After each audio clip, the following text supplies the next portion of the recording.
आप सबको जय मसीह की। सुबह के समय हम एक वचन अध्ययन करेंगे जो नीति वचन के 31वें अध्याय के 31वें वचन से है। उसके हाथों के परिश्रम का फल उसे दो और उसके कार्यों से सभा में उसकी प्रशंसा होगी। सालों पहले फ्लोरिडा के फोर्ट लॉडरडेल नाम की जगह में रहने वाले एक व्यक्ति के बारे में एक खबर छपी थी। वो व्यक्ति इस बात को जानने के लिए बहुत ज्यादा उत्साहित था कि उसके मरने के बाद लोग उसके बारे में क्या कहने वाले हैं। इसलिए जब वो जीवित थे और बिल्कुल ठीक थे, उन्होंने अपने अंतिम संस्कार की आराधना का आयोजन करवाया और खुद भी उसमें शामिल हुए। और आराधनालय के नजदीक में जो कब्रिस्तान था, वहां जाकर एक कब्र के पीछे वो छुप गए। उस कब्र के ऊपर जो फूल चढ़ाए गए थे, उन फूलों के पीछे उन्होंने अपने आप को छिपा लिया। उस कब्र के चारों ओर बहुत सारे लोग खड़े हुए थे और वो सारे लोग उस मरे हुए व्यक्ति के बारे में काफी अच्छी बातें कह रहे थे और उनके बारे में सराहना कर रहे थे। कब्र के पीछे बैठकर उन्हें सुन रहा वो व्यक्ति उठकर वहां से आया और उनसे पूछने लगा कि मरे हुए व्यक्ति के बारे में जो आप लोग इतनी सराहना भरी बातें कर रहे हैं, वो किस लिए? क्या मरा हुआ व्यक्ति इन सारी बातों को सुन पाएगा? उस व्यक्ति के बारे में जिन अच्छी बातों को आप लोग कर रहे हैं, अगर आप कुछ सालों पहले उस व्यक्ति से कहते तो शायद वो बहुत ज्यादा खुश होता। जी हाँ, प्रिय परमेश्वर के लोगों, कई बार हम भी किसी व्यक्ति की सराहना करने के लिए उसके मरने तक इंतजार करते हैं। जब वो व्यक्ति मर जाता है तभी हम उसकी सराहना करके उसके बारे में बात करते हैं। उस व्यक्ति के प्रति हमारे दिल में जो प्रेम है, जो इज्जत है, उसी समय हम दर्शा पाते हैं। एक व्यक्ति की सराहना करने के लिए उसके मरने तक का इंतजार करने की आदत को छोड़कर जब वो व्यक्ति जीवित है तभी उसकी सराहना करने की आदत हम सीखें। एक व्यक्ति के अच्छे स्वभाव के प्रति जब हम अपना आभार जताते हैं और जब हम उनकी सराहना करते हैं तो कई लोग हमारे मित्र बनते हैं।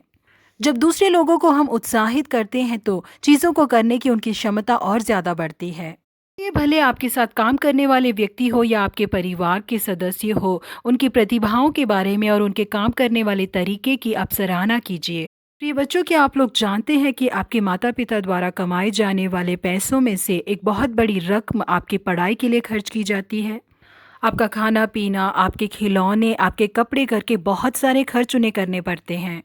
अपने जीवन भर आप लोगों के लिए ही आपके माता पिता मेहनत करते हैं और उसमें से जो कुछ भी बचता है उसे आप लोगों के लिए ही वो संभाल कर रखते हैं।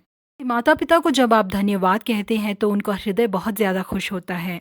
बच्चों और माँ बाप के बीच में जो रिश्ता है वो मजबूत होता है। इसी तरीके से यदि पति पत्नी के रिश्ते को मजबूत बनना है तो एक दूसरे की सराहना करनी चाहिए। इसके लिए धन्यवाद एक शब्द ही काफ़ी है। खाना अच्छा बना है तो चुपचाप उसे खाकर मत उठ जाइए। खाना बहुत अच्छा बना है करके जब आप कहेंगे तो आपकी पत्नी बहुत खुश होंगी। आपके परिवार का माहौल बहुत ही शांत बना रहेगा। जब आप घर के अंदर आएंगे तो बहुत ज़्यादा खुशी महसूस करेंगे। नीतिवचन के 31वें अध्याय में हम एक आदर्श पत्नी के बारे में पढ़ते हैं। ये स्त्री बेहद मेहनत करने वाली स्त्री है। परिवार की कमाई का मुख्य कारण वो स्त्री ही है। वो बहुत ही फुर्तीली और बहुत ही ज्ञान से अपने मुंह को खोलने वाली स्त्री थी। दीन और दरिद्रों के लिए उसने अपनी मुट्ठी खोली। अपनी दासियों को अलग अलग काम देती थी। उसकी पत्नी ही उसके परिवार के जीत का कारण है, जानने वाला उसका पति कहता है। बहुत सी स्त्रियों ने अच्छे अच्छे काम तो किए हैं, परंतु तू उन सबों में से श्रेष्ठ है। उसके पुत्र भी उठ उठकर उसको धन्य कहते हैं। प्यार प्रिय परमेश्वर के लोगों, हमारा परिवार भी ऐसे परिवार की तरह ही होना चाहिए। एक दूसरे के प्रति हमें ईमानदार रहना चाहिए, एक दूसरे की हमें सराहना करनी चाहिए, एक दूसरे को हमें समझना चाहिए। जब हम एक दूसरे को समझकर एक दूसरे की सराहना करेंगे तो हमारा परिवार मजबूत बनेगा और हमारा परिवार एक खुशहाल परिवार में बदल जाएगा। प्रभु आप सबों को आशीषित करे। Have a blessed day.